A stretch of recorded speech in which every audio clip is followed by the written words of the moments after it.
Good morning বন্ধুরা, তোমরা সবাই কেমন আছো? আশা করি খুব ভালো আছো। আমি তো বেশ ভালো আছি। আজ 19শে ডিসেম্বর, মঙ্গলবার। আমি আমার ব্লগটা এখন থেকে শুরু করছি। আজকে সারাদিনে কী কী করবো তোমাদের সঙ্গে শেয়ার করব। সকাল থেকে অনেক আগে ঘুম থেকে উঠে গেছে। এই যে দেখো, বক্স নিয়ে বসে পড়েছি। মায়ের সুগার পরীক্ষাটা একটু করে দেবো।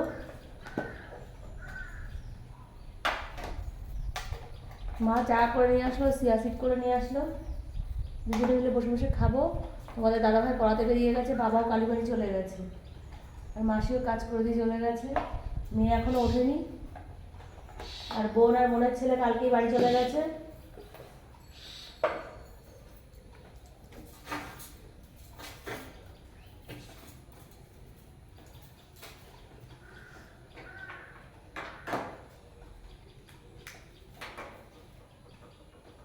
মেশিনটা দেখো কালো স্পট করে গেছে। এমনি কাজ হচ্ছে? মনে তো হচ্ছে হচ্ছে ভুলভাল হচ্ছে কিন্তু তা জানি না।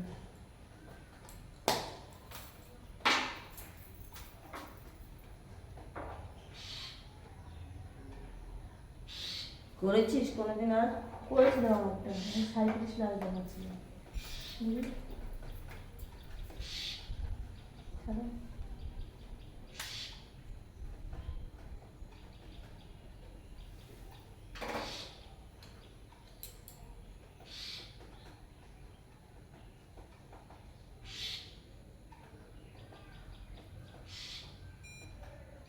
এখন 47।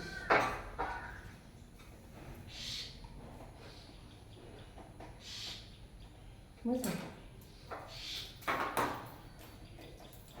তাহলে ইয়েতে কত আসবে?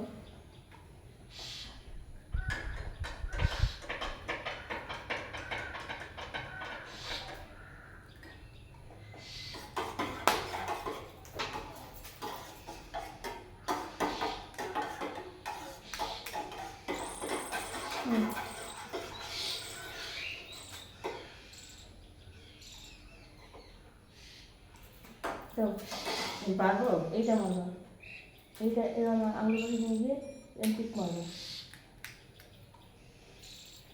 আসতে বলবো, হ্যাঁ? আগে তো দাঁড়াও।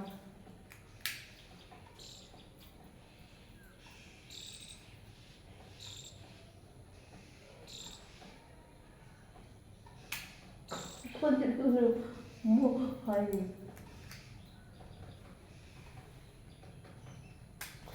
ও বাবা,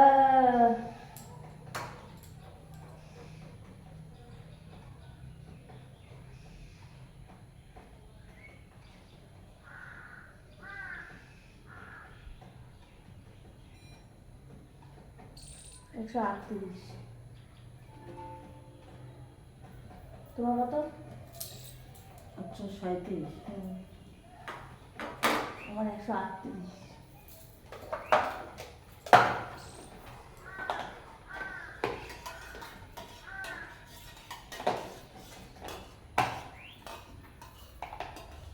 খাওয়ার পরে একটু বাড়বে।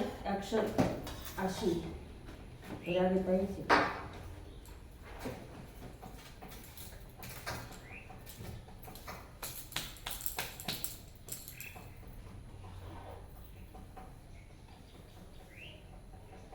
একটু সিয়াসিড খাচ্ছি, পরীক্ষা তো হয়ে গেল।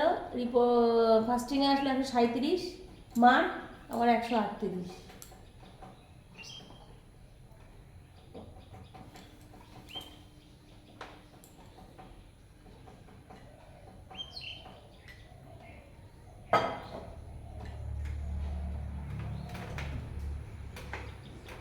তাহলে বিপিটা আরো বেশি আসবে।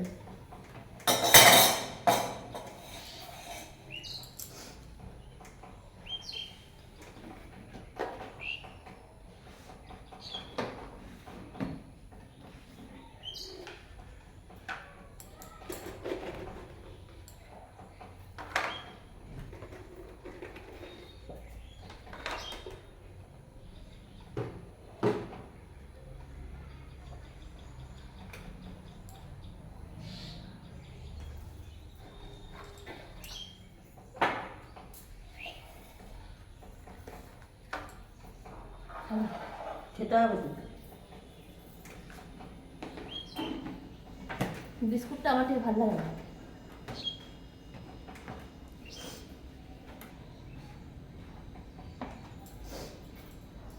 সকালে গরম গরম চা।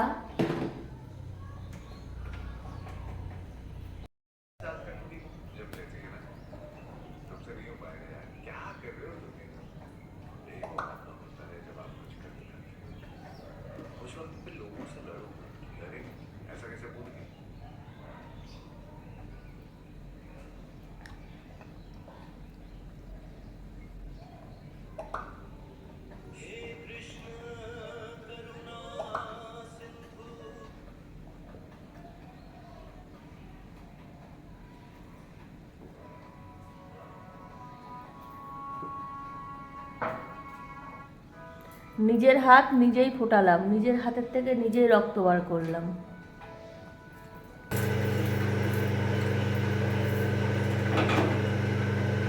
এই সকালে টিফিন করতে চলে এসেছি।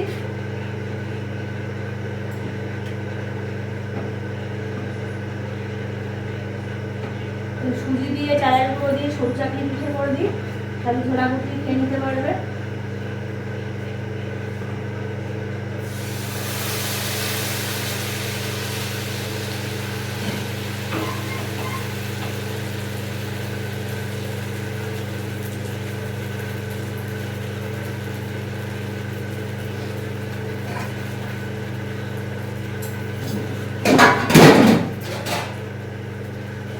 বাইরে মোটর চলছে তাই এরকম আওয়াজ হচ্ছে। মাসি বাসনগুলো মেলে দিয়ে গেছে, এগুলো গুছিয়ে নি। এটা সব থেকে বড় একটা কাজ।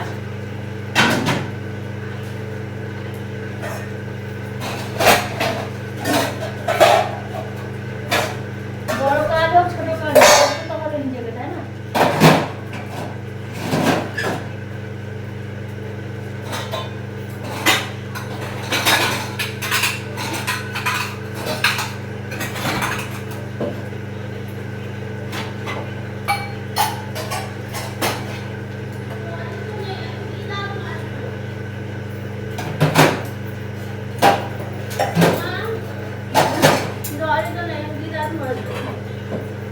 আরে ভগবান, শুনতে পাচ্ছো আমার মেয়ের কথা?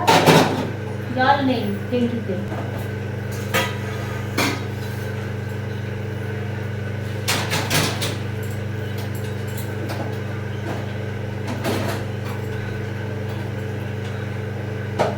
ট্যাঙ্কিতে এক ফোঁটা জল নেই, এক ফোঁটা জল নেই।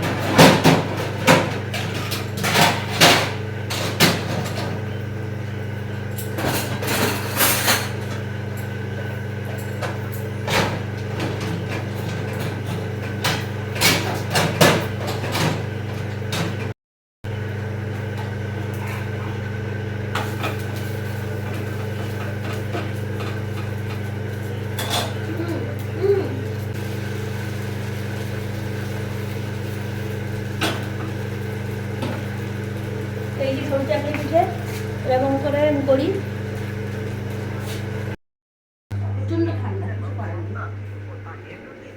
কম্বল মুড়ি দিয়ে দেবী খাটে বসে আছে, তার ঠান্ডা লাগছে। রান্না বান্না স্নান টান সব করা হয়ে গেছে, পুজোটা মাই দিয়েছে। আজকে রান্না বান্না তেমন কিছু ছিল না, কালকের মাছের ঝোল ছিল, ডাল ছিল, শুধু মেথি শাক করে নিয়েছি। কি বলবো তোমাদের কাছে, এইমাত্র একটা দুঃসংবাদ আসলো। আমাদের মন্দিরের এক গুরু ভাই দেহ রেখেছে, বয়স তেমন হয়নি, শঙ্করদা। তার বডি এখন নিয়ে আসবে এই মানে কিছুক্ষণ পরে মন্দিরে, সেখানে মাল্যদান করা হবে। আমিও যাবো একটু পরে। এই যে রেডি হয়ে যাচ্ছি মন্দিরে। ওখানে গিয়ে হয়তো তোমাদের সঙ্গে কিছু শেয়ার করতে পারবো না, এই জিনিসটা দেখানো যায় না, পরে তোমাদের সঙ্গে দেখা হচ্ছে।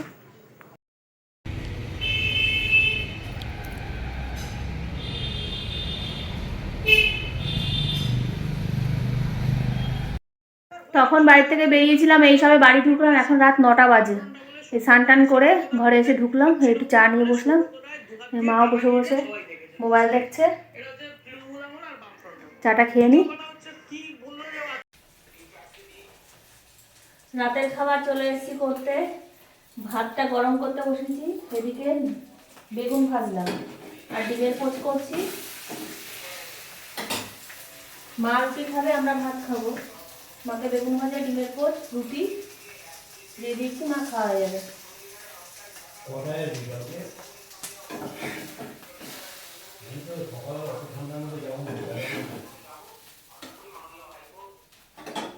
এই যে মার খাবার।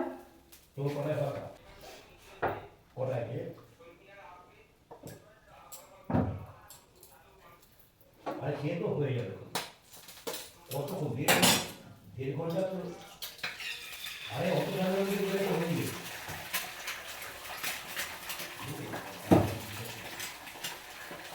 তোর তো দুপুরবেলা খাওয়াইনি, আমি ইন্টারভিউ যাই, তাহলে গল্প বলছি অনেক কিছু খাওয়া, হ্যাঁ অনেক কিছু খাওয়া হবে।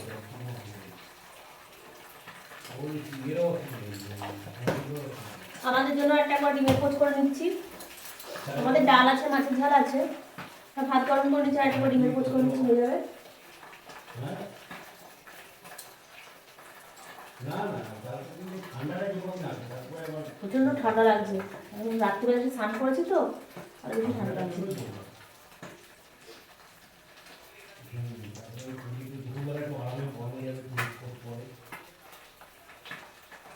তোমাদের দাদা ভাই বাড়ি চলে এসছে, মাকেও খাবার দিয়ে দিয়েছি, বাবা খেয়ে নিয়েছে।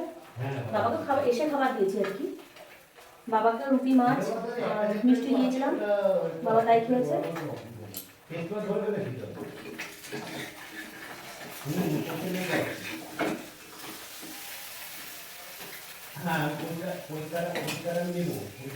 আজকে আমার ঠান্ডাটা একটু বেশি বেশি লাগছে। ভেবেছিলাম স্টেশন বাজারে যাবো, কিন্তু আর যেতে পারিনি, যেহেতু মন্দির থেকে আসতে আমাদের লেট হয়ে গেছে। কালকে আবার আমার কম্বো অফার আছে। কালকে কম্বো অফারে আমি ছেড়েছি যে ফ্রাইড রাইস চিলি চিকেন, ওটা করতে হবে।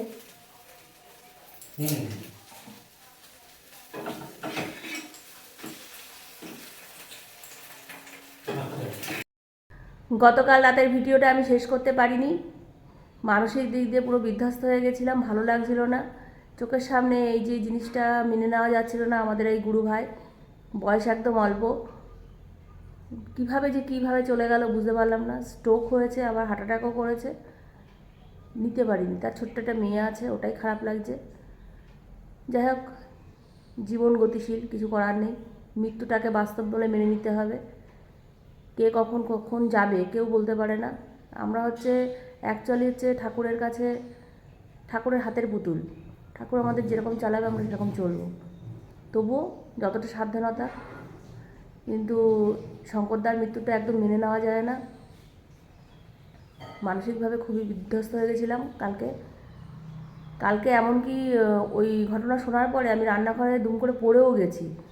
পড়ে গিয়ে আমার হাঁটুতেও লেগেছে, মানে আমি আর ওঠার ক্ষমতা নেই। তারপরে মেয়ে আর মা দৌড়ে গিয়ে আমাকে টেনে তোলে। কালকে সারাদিনটা খুব বাজেভাবে কেটেছে। যাই হোক, কালকে রাতে মন মানসিকতাও ভালো ছিল না, ওই জন্য ভিডিওটা তোমাদের সামনে আর শেষ করতে পারিনি। ওই কথা বলতে বলতে দেরি হয়ে গেছে। তাহলে বন্ধুরা, ভিডিওটা আজকে এই পর্যন্ত থাকলো। সবাই ভালো থেকো, সুস্থ থেকো। দেখা হচ্ছে নতুন একটা ব্লগের সঙ্গে। টাটা।